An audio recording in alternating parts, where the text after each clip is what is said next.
Operation CDA का गैर कानूनी ऑपरेशन सीडीए का गैर कानूनी ऑपरेशन गरीबों का माशी कत्ल गरीबों का माशी कत्ल गरीबों का माशी कत्ल गरीबों का माशी कत्ल गरीबों का माशी कत्ल गरीबों का माशी कत्ल सीडीए का ऑपरेशन सीडीए का ऑपरेशन सीडीए का ऑपरेशन गरीबों का माशी कत्ल गरीबों का माशी कत्ल पुराने स्टॉल होल्डरों को पुराने स्टॉल होल्डरों को पुराने स्टॉल होल्डरों को पुराने स्टॉल होल्डरों को गरीबों का माशी कत्ल गरीबों का माशी कत्ल औरत थी वो चली गई है। अब उनकी जगह शफी मरवत साहब आए। शफी मरवत साहब आए। जितने हमारे फटान हजरात हैं ना, क्योंकि वो भी फटान है, वो फटान बुजुर्ग जो जितने हमारे फटान हैं ये मेहरबानी करें उनके साथ इंडिविजुअल जिनकी कोई उनकी इनफरादी के किसी के साथ गपशप है तो वो अपने तौर पे भी उनके साथ जाके मिल सकते हैं। हम एज अ टीम आपके साथ जाने को भी तैयार हैं, सारे जाएंगे भी उनके पास। वो कम अज़ कम एक मर्द है, हमारी बात सुनते भी हैं और बात मतलब वो काम करते हो पहले डीएमए में रह के गए हैं, वो हमारी बात सुनेंगे और हमारा काम भी करेंगे इंशाअल्लाह। अब फिर इस वक्त ये है कि आप आराम से थोड़ी देर बैठें जब तक ये कोई हमारी मीटिंग होती। मीटिंग के बाद फिर लाएमल तय करेंगे कि डीएमए जाना है, अब ये रेफ़र करेंगे हमारी एप्लीकेशन को, उनके पास जाना है, उनके साथ बैठ के बात करेंगे, उनको हम सारी बात बताएंगे। लेकिन इस वक्त ये है कि क्यों पहले जो डायरेक्टर थी उनके साथ पहले भाइयों ने मिलने की कोशिश भी की है, उसने तो बड़ा वाज़ेह तौर पे कह दिया कि मैं आपका कोई काम नहीं कर सकती, ना ही मैं काम करूँगी, आपके हकर पास कैंसिल हैं, मेरे पास इनका कोई जवाज़ नहीं है, लिहाजा आप उठाएँ और घर चले जाएँ। अब ये है कि शफी मरवत साहब आए हैं, पॉजिटिव आदमी हैं, इंशाअल्लाह भरपूर तरीके से आपका जो मसला है उनके सामने पेश भी करेंगे, उनके आगे रखेंगे कि ये मसला है। और जितने खोखे उन्होंने तोड़ दिए, जो स्टॉल्स हमारे सारे तोड़ दिए, शफी मरवत साहब को पहले भी वो इस चीज़ से आगाह हैं कि भाई इनके मामलात हैं। खोखों के बारे में भी वो बखूबी जानते हैं, हमारे स्टॉलों के बारे में भी वो बखूबी जानते हैं। इंशाअल्लाह ये उम्मीद रखें कि वो पॉजिटिव आदमी है और हमारे मसले का हल निकालेंगे और ऊपर तक भी हमारी जिस बंदे की जो भी कोई अप्रोच है, कोई एक्सेस है, किसी मेंबर के साथ, चेयरमैन के साथ, किसी एमएनए के साथ, किसी सेनेटर के साथ, किसी बंदे की इंडिविजुअली कोई गपशप है, वो अपने तौर पे वहाँ भी ट्राई करें, वहाँ से भी जो सोर्सेज से वो आए वो ज़्यादा अच्छी बात है।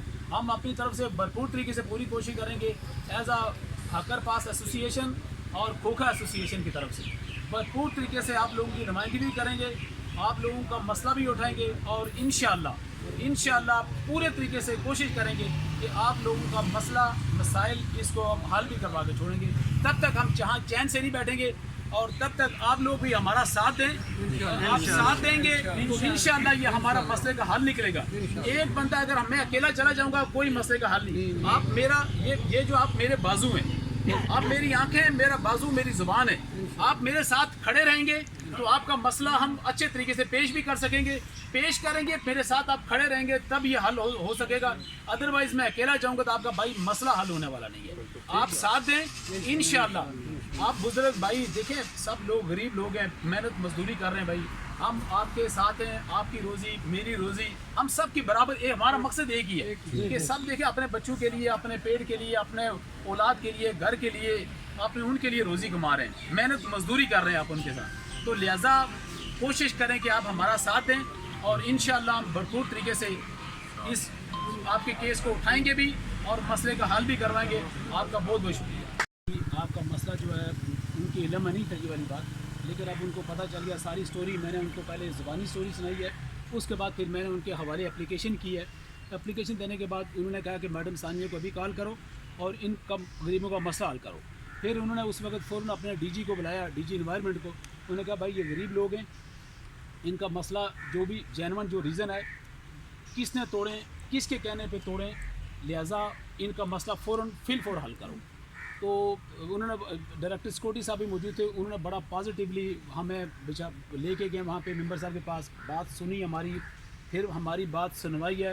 उन्होंने पहले चेयरमैन को कॉल की है, चेयरमैन को कहा कि भाई ये खोखा एसोसिएशन वाले आए हैं। मैंने कहा सर अब खोखा एसोसिएशन वाले नहीं है, ये हाकर पास एसोसिएशन वाले आए हैं। खोखा एसोसिएशन हमारे साथ ही है, हमारे खोखे भी टूटे हैं और प्लस ये चीज़ें भी। वो कह रहे खोखे वाले तो 2 दिन पहले मुलाकात आपकी हो चुकी, चेयरमैन से भी हुई है, मैडम वो जो CEO है उससे भी मुलाकात मैडम बुशरा से भी हुई है, लेकिन आप अब दोबारा क्या चाहते हैं? मैंने कहा सर हमारा मसला ये है कि जितने पार्क हैं इस्लामाबाद के अंदर, ये जो DMA वालों ने हमारे जो लाइसेंस कैंसिल कर दिए थे उसके हवाले से हमारे साथ उनके साथ बातचीत हुई है। हमने उनको हमारा किराया था पहले 24,000, फिर किराया कर दिया हमारी मशावरत के साथ किराया कर दिया 60,000। हमने 60,000 भी एक्सेप्ट किया। उसके बाद हमारी फ़ाइल उन्होंने मूव किया CEO के पास एडमिनिस्ट्रेटर के पास गई है, एडमिनिस्ट्रेटर ने भी एग्री कर दिया उसके ऊपर। जो उन्होंने किया है ये ऑपरेशन इन्वायरमेंट के कहने के ऊपर किया है। उन्होंने फिर एक इंक्वायरी भी हेल्ड की है कि पूछा है कि यार एक ये भी पूछा जाए, दूसरा ये बताएं कि भाई इनका जो मसला है, इनका मसला ये कब से चल रहा है ये वाला। तो फिर डायरेक्टर सिक्योरिटी साहब ने कहा कि यार ये मसला इनका कोई पिछले 2-3 साल से मसला चल रहा है। ये पहले भी इन्होंने एहतजाज किया था, मामला इनका सेटल हो गया था, दोबारा कोई ये क्रिएट हुआ मामला। फिर उन्होंने कहा, किसी बंदे ने कहा कि ये सुप्रीम कोर्ट का फैसला है जी। मैंने अपने सुप्रीम कोर्ट का फैसला निकाल के मेंबर साहब को दिखाया। सर सुप्रीम कोर्ट के फैसले में categorically clear cut loud and clear लिखा हुआ है कि भाई ये जो फैसला है इसके अंदर जितने गरीब खोखे वाले हैं, जो स्टॉल्स वाले हैं, जो गरीब लोग हैं, जो इस नेशनल पार्क के अंदर मौजूद हैं, उनमें से किसी बंदे को आपने डिसबर्स नहीं करना, किसी बंदे का खोखा तोड़ना नहीं है। उन्होंने management board, wild life management board को लेटर लिखा है कि भाई आप इन लोगों को लाइसेंस जारी करें। ये सुप्रीम कोर्ट के फैसले के अंदर मौजूद है कि इन लोगों को लाइसेंस जारी करें। लेकिन हम तो क्योंकि हमारा पुराना फोरम CDA था, हम फिलहाल चल के CDA के पास आए क्योंकि हमारे जो पासेस हैं, जो इशू DMA से हुए थे, CDA से हुए हैं, और जो हमारे स्टॉल्स तोड़े हैं वो DMA और इन्फोर्समेंट ने मिल के तोड़े हैं। इसलिए हमने फोरम यही यूज़ किया है। अब वो कहते हैं कि हम आपका मसला, मेंबर साहब ने बड़ा वाज़ेह तौर पे कह दिया है कि मुझे 2 दिन का टाइम दें, सिर्फ 2 दिन के अंदर आपका मसला हल करेंगे। लेकिन आप 2 दिन ना समझें, 4 दिन, 5 दिन, 10 दिन के अंदर इंशाल्लाह आप लोगों का ये मसला हल होगा। लेकिन आप इन टच रहें सारे आपस में, ये नहीं कि बस आप 2 दिन कह दिया तो बस मसला आपका हल हो गया। आपने फिर भी एक दूसरे से आपने ग्रुप में रहना है, अपने दोस्तों के साथ रहना है, भाइयों के साथ पूछना है कि भाई मसला क्या है, हुआ क्या है, कहाँ तक पहुँचा। क्या पता हमें दोबारा अगर मसला हल ना हो 2 दिन के बाद हमें दोबारा कॉल देनी पड़े। तो लिहाजा इसके लिए आप सारे आपस में इन टच रहें, और 2 दिन के बाद इंशाल्लाह आप दोबारा DMA जाके पूछेंगे।